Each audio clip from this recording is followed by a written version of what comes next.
Break બાદ હવે આગળ વાત કરીએ તો સાબરકાંઠા જિલ્લાના પ્રાંતિજના વોરવાડ, હજામચોરા, હુમ્મરકુવા, દાલ દરવાજા, તપોદન વાસ સહિતના વિસ્તારોમાં પ્રાંતિજ બરોડા વીજ ટીમ દ્વારા વહેલી સવારે રેડ કરતા વોરવાડ વિસ્તારમાંથી એક કોમર્શિયલ વીજ ચોરી ઝડપી પાડી।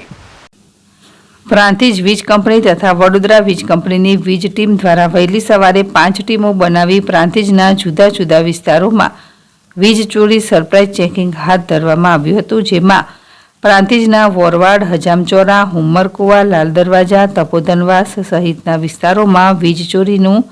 ચેકિંગ હાથ ધરવામાં આવ્યું હતું, જેમાં પ્રાંતિજના વોરવાડ વિસ્તારમાંથી એક કોમર્શિયલ વીજ ચોરી ઝડપી પાડી હતી, જેમાં 1 લાખનો દંડ આપવામાં આવ્યો હતો। તો ઉલ્લેખનીય છે કે 2 દિવસ અગાઉ પણ પ્રાંતિજના વોરવાડ વિસ્તારમાં વીજ ચેકિંગ હાથ ધરવામાં આવ્યું હતું, જેમાં આ જ વ્યક્તિના ઘરેથી વીજ ચોરી ઝડપાઈ હતી,